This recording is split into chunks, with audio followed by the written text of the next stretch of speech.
What's up, everybody? Welcome to the Hero Podcast. This is the third episode we've done here. I'm your host, Mike Hero, along with my co-host, Alex Masono. And before we get to the topic today, just want to remind you guys, if you want to go above beyond, please check out the Patreon. That's a great way to form the backbone of the community and the channel and everything like that to help keep me going full time. Plus, you get early access to the podcast on my Patreon page anyway by doing that before it goes on YouTube later in the month. But yeah, so today's topic, Alex, we're going to be talking about AAA versus indie games, mainly in the scope of this year, 2024, and how things have been going on. But we also can reference stuff that's happened from years past as well, too. But, Oh God, yeah. yeah. But did you want to kick things off with what you had in your mind first? I completely forgot what it was. It'll probably come back to me. Oh no! All right. So essentially, what reason I wanted to bring this up, basically, is because this year at least, there's not been a ton of AAA games that have been really heavy hitters and like selling well and doing very well overall. It's been more indie and AA, I would say, based on like different reports and game reviews and success stories. I mean, we even though there's a few of these that haven't fully come out yet, but you got like Power World, you got Hades 2, all early access games, mind you. Also, No Rest for the Wicked, early access game, doing really well for themselves. Power World extremely well. They not too long ago reached a deal with Sony, not necessarily to like bring it to PlayStation, but for merchandise purposes. And like, I think there was another company involved. I forgot the name of it, but they helped with anime back in the day, and it escapes me right now. But there might be a Power Word anime or show possible in the works because of this company that's working with Sony with them to essentially get their merchandise stuff out there a bit more. And to better understand like some concepts of AAA versus indie. Let me see. I got the site here to reference. So a little tidbit here, characteristics. So while AAA games boast high quality visuals and realistic graphics, indie games often prioritize art style and creativity over graphical fidelity, and that's true. Oh That's yeah. that's partially why I think you still got the retro style still being a popular thing with the pixel art style, the 2D, 3D type of style as well. You know, But the thing yeah. is with that though, like it depends on the like gamers and us, like the ones Hmm. that kind of started with the 8-bit, the fucking polygon boobs, like all of that shit. Yeah. We have severe nostalgia when a game comes out with that. Yeah. Like it's one of those things where it's just, oh man, this game has like the graphics that I used to fucking love back in the day. I'm Hmm. gonna play it, and we love it because it gives us a form of nostalgia more so than anything else. And you don't see a lot of AAA games doing that. Yeah. No, or incorporating it some way. There's very few. Like Square Enix kind of does. Like if you, I know you haven't played it yet, but Final Fantasy 16, I think, incorporates some of the pixel sprites in there with a certain thing. They added in. It was like a free update. I think it was like sort of like a boss rush or roguelike type mode or something like that. They incorporated Yeah. some like a in the UI basically, like the menus is like pixel type, really old school. So, but that's not the main part of the game, obviously, in terms of visuals Oh and yeah, presentation. no. But yeah, there's like Square Enix will do that sometimes with their games, and other companies will too. Um, and you got so many people that are stuck in their mind, like, oh, I care about visuals, number one thing, or I can't play certain older games because of the way they look, and it's like, dude, that shouldn't matter really. I mean, yes, I just feel like we got a lot of people that are spoiled with visuals and visual presentation stuff, but And that's the thing. People are always gonna be spoiled with that because mm-hmm, we have games nowadays that mm-hmm, have just like the where it looks almost like extremely realistic. It's like I mm-hmm, love it. And then they play a game like, let's just say Final Fantasy 6 yeah, for how it looks as a pixel. Like, oh, this game looks disgusting. Like, why would I mm-hmm, want to play a game that yeah, looks like this? Because you don't play it for the look, you play it for right, the fucking story. right. I agree with that 100%. And that's one thing I always try to always value more is gameplay and story over visuals. Because that's more important. And I think a lot of gamers would agree with us on that too. That's more important than visuals. And even with AA games, like AA games, there's a thing here in an article talking about the striving for quality, where basically like they kind of sort of try to create a strike for a unique balance between indie and AAA. Would you agree with that? I mean, they're going for a balance between the two, and even if whether it is or isn't the case, that's a good like basis to have because you want to have an engaging story, Yeah. but you also want it to look fantastic. But again, you get that weird fucking divide Hmm.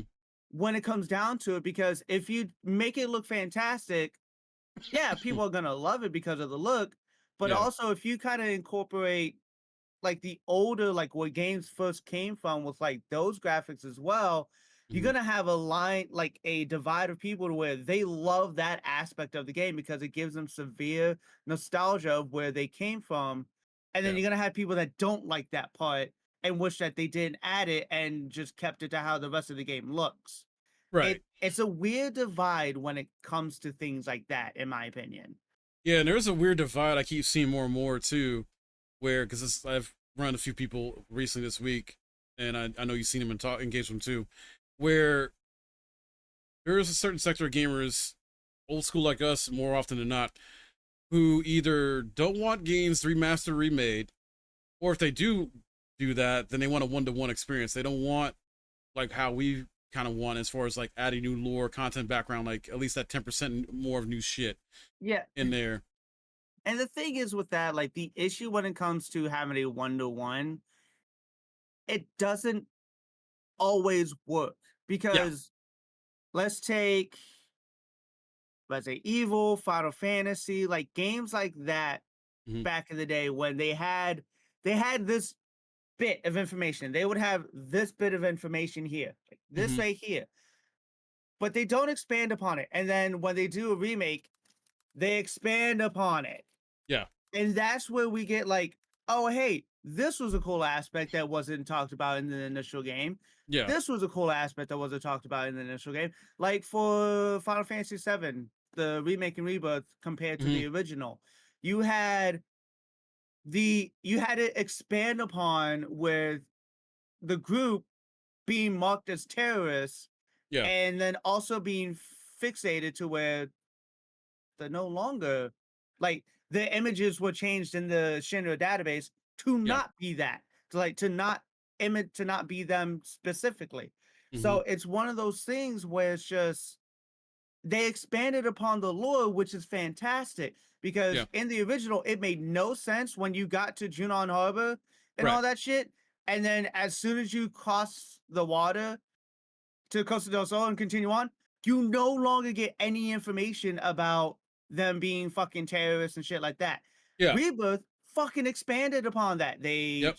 They gave us a reason why we're no longer being hunted in a way. They Hmm. gave us reasons as to like actively see why everyone fucking hates him, but also doesn't. And it Yeah. expanded upon Yuffie. It expanded upon so much stuff within it that having that expansion story-wise is fantastic. I Even agree. for Resident Evil 1 with the remake, Yeah. it added a few new enemies, it added a few new rooms, and it expanded upon a lot of the lore Yeah. that was initially should have been in the game to begin with. And it just made it fantastic. Definitely agree with that. And like Rebirth is still technically the best reviewed game this year. Most likely gonna hit game of the year. Win game of the year, sorry. Um there now, and on the flip side of that opposite spectrum though, with the indie style, there's a huge indie game about to come out that's has had a lot of buzz and excitement ever since it got announced. And that's Black Myth Wukong. I'm not sure how much you know about this, but it is from an I believe a Chinese developer. Um and it's an independent studio, but it's honestly on the almost like the same level as a high quality like AAA game in terms of its like look, visuals, and budget. It seems like I don't know the exact budget obviously, but based on what's been shown off, it's like wow. Yeah. Um, let me double check real quick because I know it's Game Science who's doing it. I think Game Science is independent, and I don't think they've mostly have been a mobile game development company, and you're starting to see more of this trend where we're getting either Korean developers or even Chinese developers who used to focus on mobile are now bringing these big budget games. Like an example of this is Shift Up, who I believe did mobile games for, and they brought out Stellar Blade. Stellar Blade's a their first game. They're technically an independent company, but with the help of Sony, you know, they essentially made a big budget AAA style type of game with Stellar Blade, and it's been successful for them. Um, My Go my ahead. only issue with mobile developers, like strictly mobile developers, Yeah. jumping into like actual console, like console PC, Well, like shoot. development in that way, Yeah. the fear of microtransactions. Because in Oh mobile yeah. games, you have a lot of mobile games, you Yeah. have severe microtransactions with it. So Hmm. the issue that I have is how I mean, granted, yes, microtransactions are pretty much fucking everywhere. Yeah. It was gonna be a thing sooner or later anyways, even, Yeah. like, back in the day for games. You wanted microtransactions? In a sense, you had strategy guides, you had to buy a Game Shark, you had to do this, you had to do that, like, you You're not had wrong. microtransactions, You're but not not on wrong. this scale. Not on this scale to where it's Yeah. like, "Oh, hey, you wanna play through the game with this weapon? Give us $20 and you can go through the game in Hmm. 5 seconds with this weapon." No, we don't have Yeah. we have that now, but we didn't have that back in the day unless we used the Yeah. Game Shark.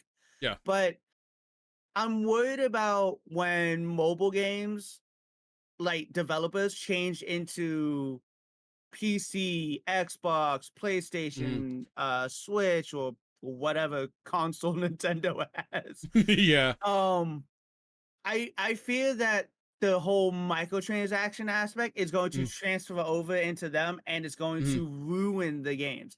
Now, don't get me Yeah. wrong, I don't hate microtransactions.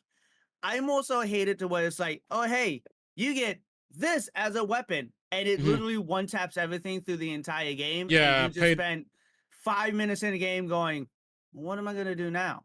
I just Yeah. killed everything and I have nothing else to do. Hmm. Meanwhile, you get this, where it's just cosmetics, outfits, Yeah. things like that as a microtransaction to decorate your character. It's just like I'm fine with that. I'm Yeah. fine when it Exactly. comes to cosmetics. I'm Exactly. not fine to where you're given a weapon that will Hmm. literally carry you through the entire game Hmm. in about 5 to 10 minutes, and now you have nothing to do. Yeah. Now And you just like, ruined in my yeah. opinion, ruined the entire game because you just made it dumb, stupid easy. Yeah. And it was pay to win, pay to skip type stuff. That as Uh. well. Yeah. And that's just not indie developers or mobile developers. That's AAA, is EA, Activision, all Bethesda even is all they can use mobile gaming tactics and all stuff like that in their big budget games now. And they just can't help themselves because greed and all that shit. I get it, it's a business, you want to make money, but at the same time, respect the customer, respect the gamers too, respect their wallets. Yeah. Like no, because people will support you regardless if they like your game. If they like the game, they will support. They will use Mhm. microtransactions and support your game. Don't Yeah. get me wrong. But you have to make sure that they like the game without the Mhm. transactions first. You have to make sure they like it to where Yeah. you don't shell out a $20 item that Yeah. carries them through the game. First Yeah. to send it, I know there's some backlash going on with the microtransactions. That's just because of the pricing of it. But Right. First to send it and Warframe kind of do it in a fantastic way. Yeah. Reason being, it's not pay to win. You pay to unlock shit. Yeah. Oh, you want this frame? Cool. Give us some money and you can have it. Instead of going through the process to grind it out Mhm. for hours or days on end because RNG is a pain in the ass and doesn't want to help you Exactly. unless you just have weird RNG in a way, which I've had a couple times in Warframe. Oh yeah. Unless you have that weird RNG to where you get it roughly each time you go to grind out a part, you get that part Mhm. and then you just go back to the mission and get the next one. Yeah. That's fine.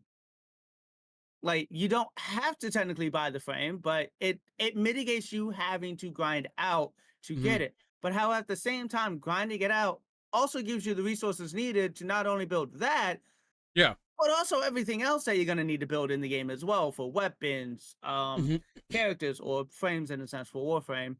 Yeah. Anything like that, like it helps in that manner far too often than anything else, which is why I don't mind grinding unless it's just a spot that I don't feel like fucking doing.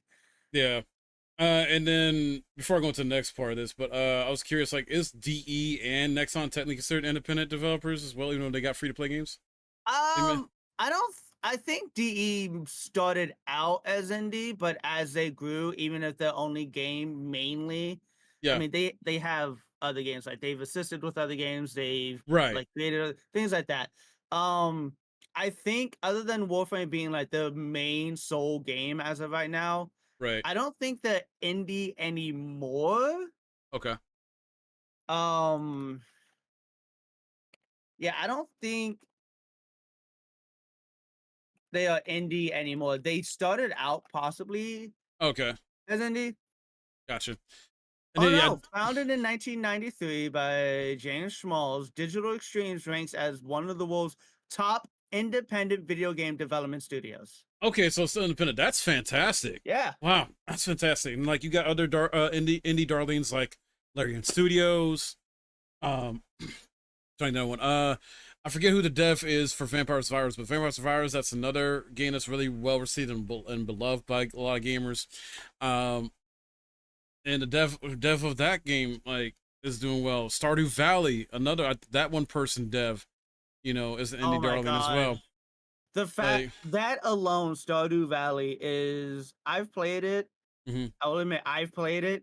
I yeah, do enjoy it to a point, hmm, but the fact that a indie developer is doing shit AAA titles don't is exactly. fucking amazing. Exactly, and that's where the issue is too. Where I want to talk about this AAA versus indie is like I feel like we're getting a lot of AAA developers who are playing it too safe. They just keep putting in similar same game mechanics from previous games. Play it too safe. They don't really innovate. They don't really do anything new. Whereas indie developers are being more risky, more bold with their game design, and in regards to the budget, because indie devs usually have smaller teams, smaller budget than these AAA, and it's like what the hell. But at the same time, it's a risk either way with these games, where independent AA or AAA, you're risking, having a successful game or not, a flop or not. I mean, we've had Skull and Bones flop, we've had Suicide Squad, Kill Justice League flop, but those are AAA games, right? And then we just had a recent story about the Flintlock Siege, Siege of Dawn. Sorry, A44 Games is a developer, independent studio from New Zealand, and apparently they are, I guess they had help from Sweet Baby Inc. as well. And the reality is people are going to have an idea or perception of what your company is about if you're involved with Sweet Baby Inc. no matter Mm. no matter who you are, if you're indie or AAA company. um this did not help them. I feel like AAA companies are going to get off a bit easier, like as we I believe you or Land pointed out not too long ago about how apparently in the new Wolverine game being developed, Sweet Baby Inc. gets involved with that in some way, helping with that. I feel like Sony's not going to hurt as much from that, or that game's not going to suffer as much. But then an indie game like this, An indie game absolutely would suffer. way more, because of the perception of Sweet Baby Inc. and all that stuff and all the negative Yep. stuff from that. So I'm not here, and anybody watching, I'm not here to debate about that or anything like that. It's just I understand it, I realize it. Um, I try to judge games on their own merit. I tried Footlock though. I tried to get through it. It had some technical issues. It crossed me twice, and I was like, you know what? I think I might be done. I was just like, what the hell? But yeah, it's not really. That's an indie game, for example. It's not doing really well at all though, and part of it could be because, or not could be, but is because they're involved with Sweet Baby Inc. And I know there's a certain, you know, part of the community that's like, I don't fuck with games that are involved with that company, basically. Yep. Which is fine. Nothing wrong with that. They didn't have a super high player count or anything like that, despite having a demo released before the game came out. It had a decent amount of marketing for it, I would say. Um, and to me, it does play fairly good. It's just it had some weird technical issues. It didn't have those at first when I first played it, but then the second day I played it, it was like, what the hell? So it was crashed me twice, and there's some weird stuff going on. But yeah, a situation like that, and I feel like in a situation like Game Science, though, which also has had some weird negative criticism, because I think the way they have treated their employees, I think in the past, I forgot exactly what happened, but at the same time, I think a lot of people were excited about that game, and they're a technically independent studio, like I mentioned before, and the mobile games like that. So that could be a success. I think there's a lot of people excited for that. I've done a couple of videos on it, and people are excited for it and happy about it. Um, so it's definitely hit and miss with these indie darlings versus AAA stuff. Yeah. Um, and you're just taking a gamble. You're risking money, and sure, I AAA mean, companies. Go ahead. it's the same as like AAA developers. Like you can't even guarantee that Hmm. your AAA game is gonna get love Yeah. because let's just say what is it? I gotta go back and remember what it was. Let's just take the Assassin's Creed series. Mhm. They are loved. Like the entire series is a loved series. Yeah. They just absolutely like a lot of people enjoy the series. Yeah. But I think when it came to now, granted, this isn't roughly like the fact that they didn't love it. So I'm pretty sure a lot of people still loved. I think it was Unity, Assassin's Creed Unity, but a lot of people also didn't like it Mhm. just because of the fact that a lot of people loved it because it was multiplayer Assassin's Creed. You could finally Yeah. co-op together with your friends and Mhm. go around and murder shit together. People loved it for that. But a lot of Yeah. people also probably didn't love it because that's the reason. It was Yeah. multiplayer. Yeah. They were so entranced with it being solo only. Granted, you could do Unity solo. They were Mhm. so focused on solo only that when it came to that, Mhm. people just didn't like it. Yeah. But then again, also one of the major reasons a lot of people didn't like it was how fucking buggy it was. But Right. still, Yeah. And it's tough to call to say which one's better in general. I guess AAA better than indie because honestly, I'm looking at a website now that's going over like the latest like past I'll say 4 to 5 years in terms of Steam rating for indie and AAA games. Basically, it's nearly converged. Basically, you got like yeah, 2022 was when they were like just 1 point off of each other. yeah, so they're like really kind of like almost neck and neck in terms of how many players really are into them or the overall reception of each. So it's like they're really close, and they probably are even still to this day. So it's like I don't know. I've definitely become more of a person that's like more excited about and more a bit more trusting in an indie dev than a AAA though, because of how Sony, Microsoft are treating their fan base, and I I mean even before that, EA and Activision how they're treating their fan base. But go ahead yeah. though. My only thing is the fact that it depends on an indie game. Oh yeah, It's the you're right. You're same right. for about AAA, You're right. but indie games specifically, it solely depends on the game you are making. Yeah. Namely because Stardew Valley, bringing that back up, Hmm. a lot of Yeah. people love Stardew Valley, but the thing is, Hmm. it has to hit a certain niche for Yeah. it. Yeah. Lethal Company, people love Phasmophobia, so Hmm. Lethal Company is a game that people are also going to just absolutely fucking love.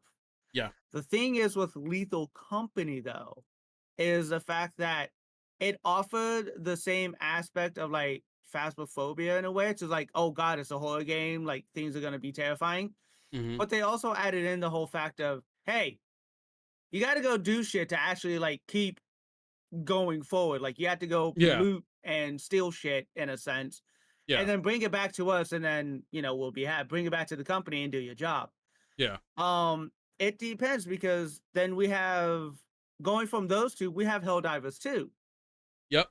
Helldivers 2 is going to get a lot of love, especially from the people that love shooters. Call of Duty fanboys, Battlefield fanboys, hate, especially the Halo fanboys. Yeah. Then we also have the people that love, in a sense, the movie Starship Troopers. Yeah. Helldivers 2, I mean, granted, yes, we have Starship Troopers Extermination, I think it is, but Hmm. Helldivers 2 gives us that feeling of, oh God, we're being fucked, Yeah. Exactly. which is what Freaking. Starship Troopers was. Hmm. You watch the movie and it's like, oh God, we're getting fucked, but it also has like the similar lore to where like, hey, Yeah. we agitated them, now we're paying for the consequences, but we're democracy. We fuck anything up. Like, Exactly. we're not gonna admit we fucked with them, Right. but we fucked with them.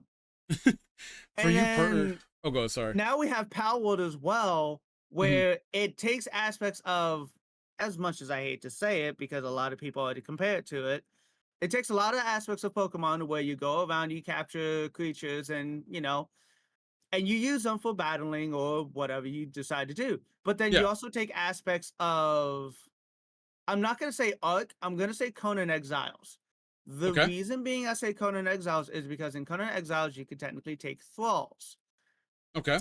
Kind of similar to what we're doing with Power World, but instead of throwing a Pokeball, we knock them the fuck out, tie a rope to them, and then we take them back and force feed them with Ghoul Oh to my say, hey, god. you now belong to us. Shut the fuck up. It's an Oh entire my thing. god. Anyways, Oh my with god. Conan No, but that Exiles, is that's part of the lore of Conan though. yeah, I Yeah, know. yeah. With Conan Exiles, though, you can get thralls that you can be on a workbench to Yeah. help make better items. Yeah. Power World kind of has that aspect, but instead of being on a workbench to make better items, they work for you. They can help you craft. They can Yeah. sit there and actually craft items for you, especially if you have it automated. Mhm. They can help you with farming. They can help you with fucking going out and killing shit and capturing more stuff. Yeah. Like Power World takes the aspects of, again, I'm not using Arc just because Conan Exiles is a better comparison than Arc. Yeah. Right. Um, it takes aspects of Pokemon, takes aspects of Conan Exiles, and other shit like that, and it's just it hits that niche Yeah. where people just absolutely love. Even if you don't want to build, if you have someone that does the building for you, Yeah. perfectly fine. They just need to be there to make everything. You can solely go out and capture and kill everything if you want. Just bring back the resource and say, "Here you go," and then run back out. Yeah. It happens. Exactly. Exactly. But Power Word is just one of those things where it's just it hits like multiple niches in a row, Oh and it's yeah. just, hey, if you love it, fantastic. If not, someone will at least. Someone will, and there's other games to play. And I argue, once Human, who's recent that game recently came out, has had similar success or popularity as Yep. Power World, and shares some of the similar mechanics that you just mentioned. Uh, Yep. and that's free to play. So Yeah. that's like, and I know we've been playing it, we've been having fun with it. I've Um, been enjoying it. yeah, and that's sadly from another, I think either Korean or Chinese development team, but technically still independent, and so that's been really Yes, I do good. believe.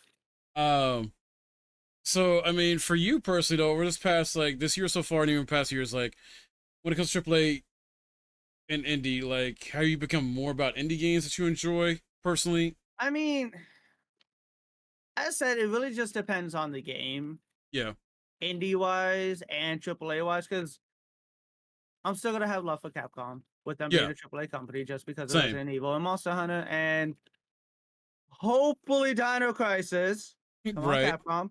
right, You got an entire fan base that wants it. exactly, Um, I have like there's indie games out there, Once Human, Power World, like shit like that that I absolutely love. And then you also have AAA games that are out there that hmm, I also absolutely love. right, So I think it just depends on how the game is, whether or not I would hmm, lean more towards the indie aspect or the AAA aspect. that's fair. Yeah, it definitely does depend on the games because we've been getting good games either way. This year still shipping to be really fucking good. Like we're gonna be getting Black Myth Wukong later this month. We got Warhammer 40k Space Marines 2 coming out, and some other cool games later this year. Like we're not starving on games. I mean, heck, and No. next year is gonna be even more insane because we got a lot of stuff that got delayed. I noticed this yesterday. Valve got delayed until February 18th of next year, and and then Sony's first party, like the true first party franchise, there's nothing new coming out from them until next year.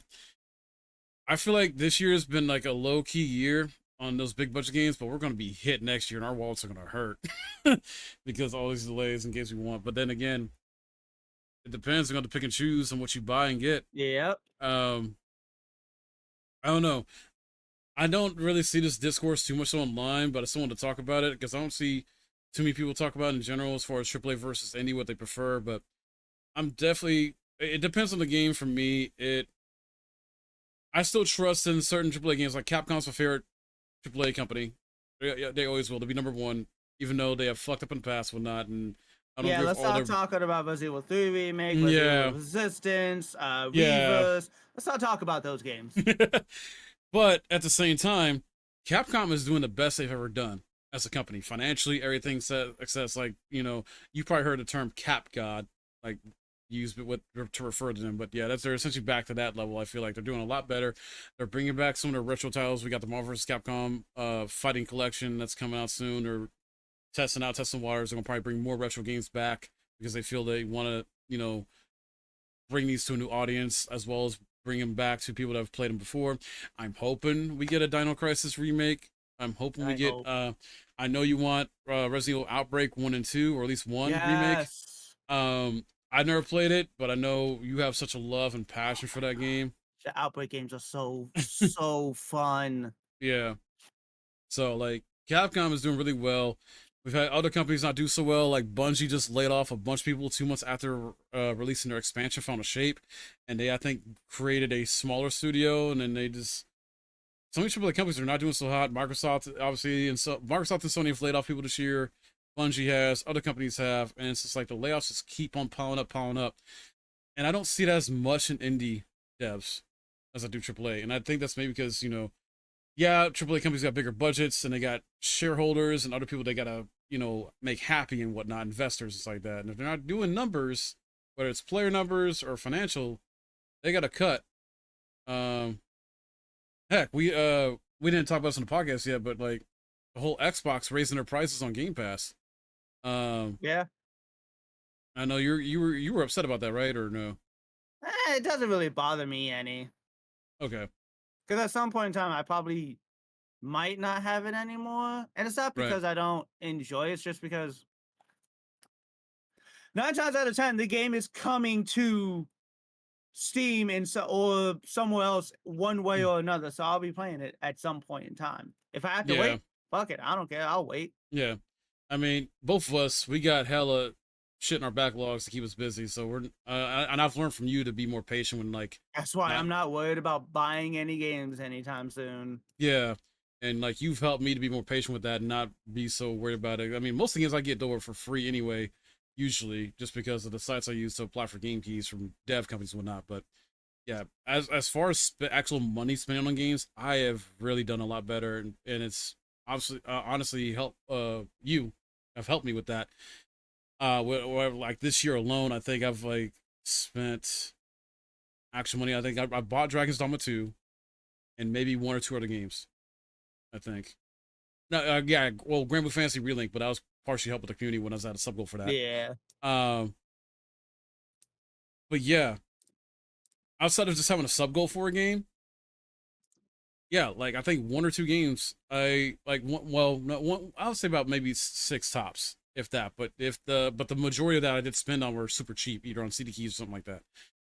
So yeah, and the game industry's changing. I don't know if indie games will. I don't think indie games will fully take over, and I don't think AAA will fully take over. I think there's gonna be a nice balance, and we already kind of seen that between the both, or between them each. Um, and honestly, I just want companies to be successful and do good, because I think if one company's doing bad, it kind of hurts the industry, no matter what company it is. Um, we need all these companies to do well, not lay off people, make good games, make successful good games. Because when one team's doing good, everybody else is doing good. Would you agree with that, or feel different about that? I'm honestly not too sure when it comes down to that, really. Hmm. Okay. And the only reason I bring that up is because we sometimes will have games release and we'll release at a bad time of towards another game. And sometimes we'll just either cannibalize another game in a sense, or I just think like in that part, like that, I know a lot of developers don't want to push their games. mhm, I understand that fully.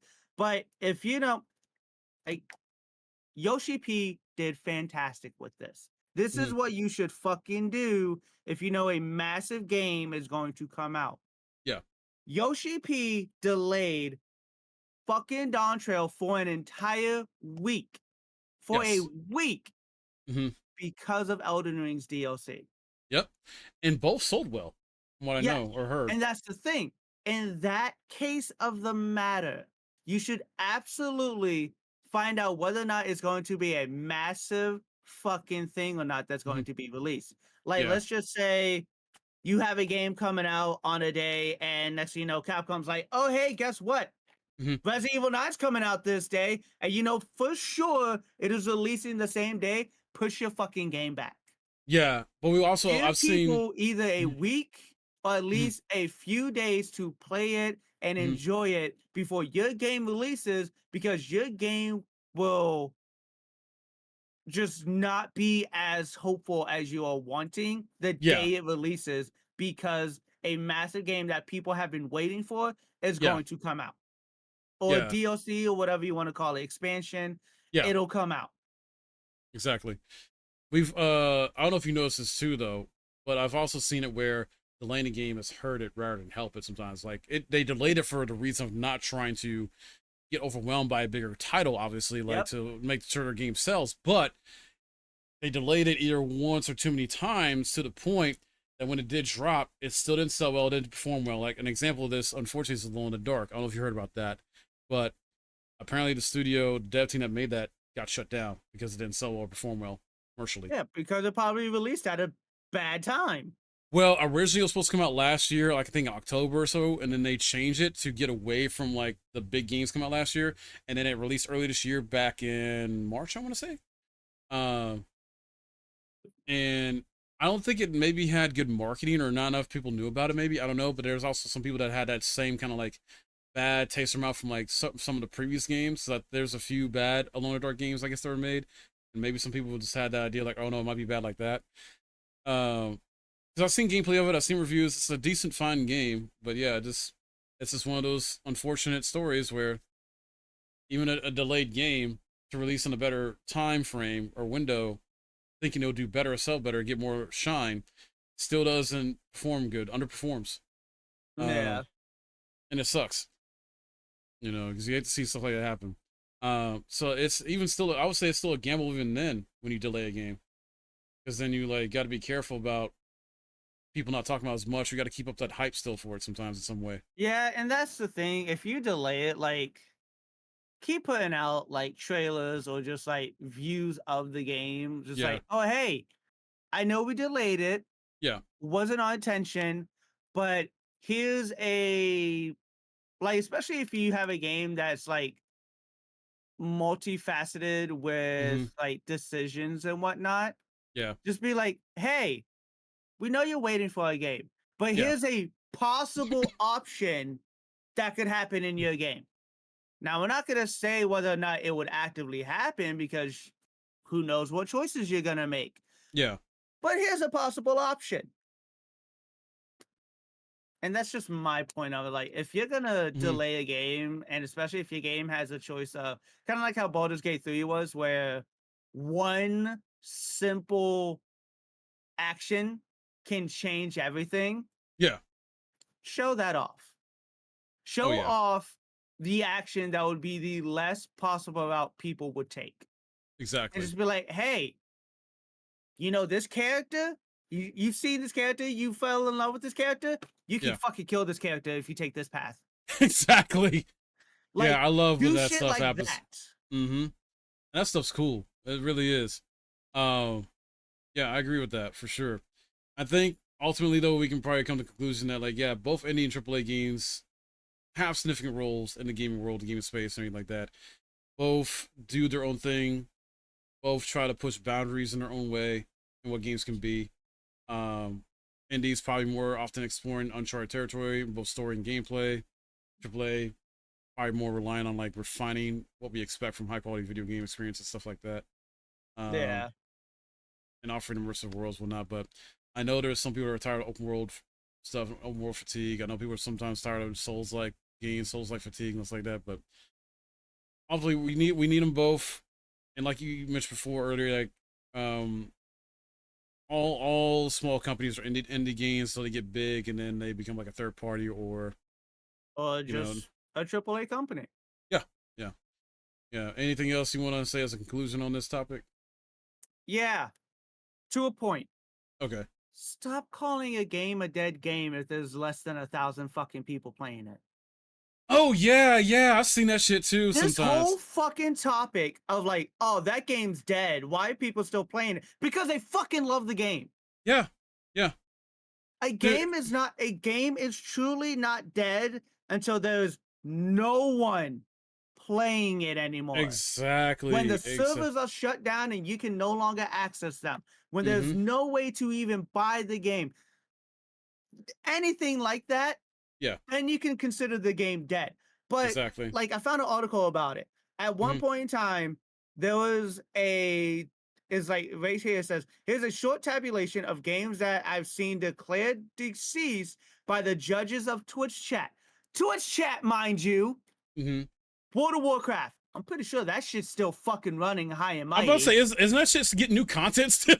Yes. Hearthstone. I can kind of understand that, but again, that's still fucking running high and mighty. Right. League of Legends. My God, that is the basis of all toxicity for fucking gamers. That is where like the main aspects of being fucking toxic fucking came from. Yeah. PUBG. I can kind of understand that being kind of dead, but people are still fucking playing it. Hell, Exactly. I think they also came out with shit not too fucking long ago for that as well. Dota 2. People are still playing that. And my God, the fact people listed fucking Minecraft in Twitch chat saying it's a dead game, yet there's still fucking millions of players on it. No. How the fuck is it dead? That is not dead whatsoever. I literally, our mutual friend of ours, Jack Skill, he was playing that the other day. I didn't know he had my... And that's the thing, like, it doesn't make any sense. No, it doesn't. It's the same thing with fighting games too and other similar games. The people will say certain fighting games are dead, but if people are still playing it, technically it's not dead.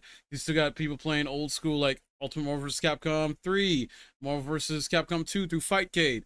They'll host tournaments, you know, for these older fighting games and other games you just mentioned. League of Legends, like you said, I think had like a skin or a couple skins added to it not too long ago. League of Legends has spin-off games. We're getting a fighting game called 2XKO that's based on League of Legends characters that's going to be free to play. It's a tag fighter that's coming out soon. We've had other League of Legends spin-off games as well, RPGs, you know, Metroidvania style and that. It's no. Yeah, and on that same aspect for like World of Warcraft being dead, it was back in mid 2010s that the first noticed aspect of the term dead game started gaining traction. And it was in relation to StarCraft 2. Yeah. Like just in like StarCraft in general. Yet I just logged on StarCraft last night. There was still fucking people playing it. Yeah, like you said, it ain't dead until nobody's playing it. Period. If it is a game that has to have access to the internet, the moment the servers go down, the game is dead. If it is a game that you can no longer search for, like at all whatsoever, and you have no way to download it, the game is dead. Yeah, when it's delisted, taken offline. When it's delisted, when there's no one playing it, or when the servers are shut down, that is when a game is fully dead. Not, you know, not just because there's people still playing it. It's like less than 1 million or less than 1,000 or anything like that, because people are still fucking playing it. You can't say, like, even if there's fucking 5 people playing a fucking game, it's not dead. Because there's still 5 people fucking playing the game. Exactly. Definitely. I'm great. Not great. I'm glad you brought that up. So I was not expecting you to bring it up. But that was what I was talking about. Like, I was like, oh yeah, I'll say it on, and then it just completely left my head. No, it's cool. I'm glad you brought that up. Yeah, agree with that. That's a great way to end off with this topic. So yeah, when this goes up on YouTube and anybody does watch this on the Patreon, let me know your thoughts on this. What do you think about AAA versus indie? Are you more indie? Are you more AAA? Things like that. For the YouTube viewers, though, check out the links in the description below as far as Patreon. Great way to go above and beyond for the backbone. Use YouTube memberships as well, or if you want to go direct route as the tip link and all that stuff. And also, shut up about a game being dead, you fucking hypocrites. The game's not dead until you can no longer fucking play it. Please like the video if you found it entertaining and helpful, and subscribe. Oh man, I've been Mike. This has been I've been Mike. This has been Alex. Goofy ass. We'll see you next time.